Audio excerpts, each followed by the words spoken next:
हाल पूछता रू। हमारा राजा जी हमार बड़े रखेले ख्याल, तू बताबई यार तोहर बाटे का। हम त मजा लेत बानी राजा संग तो बहके। हाँ तू तो खुश बाड़ू पियवा के पाके, हम तो रोवतानी सैड सॉन्ग बजा के। तू तो खुश बाड़ू पियवा के पाके, हम तो रोवतानी सैड सॉन्ग बजा के। हम मत रोवो, रोवतानी सैड सॉन्ग बजा के, बजा के।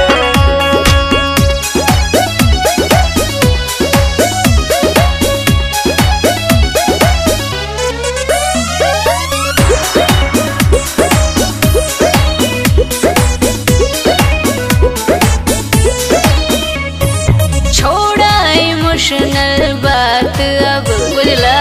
करो न कुछ कारनामा, निमन प्रॉपर्टी देख के लिखवाला तू अपन बयानामा।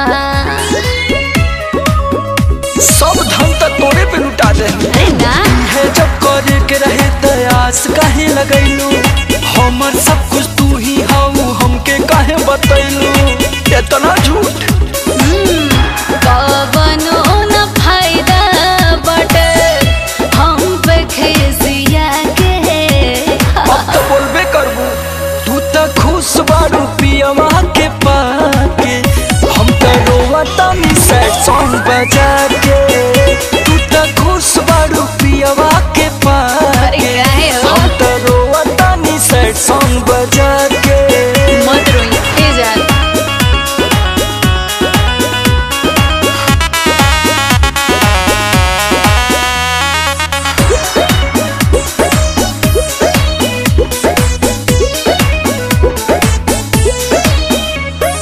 बाटे हमार सलाह है गो, माना यादव रा। पास्ट के भूली जाब तू फ्यूचर शुरू कर। सबके अपने नियम बुझतारू। अच्छा समर के नंबर तू दिल लगा के सेव कैलू, हमरा के रख के धोखा में दूसरा के तू भैलू। विश्वघात कैले बारू तू। काटतानी फोन अब सच्चाई बता के। अरे तो पहले काहे न बताई। तू तो खुश बारू पियवा के पाके, हम तो रोवतानी सैड सॉन्ग बजा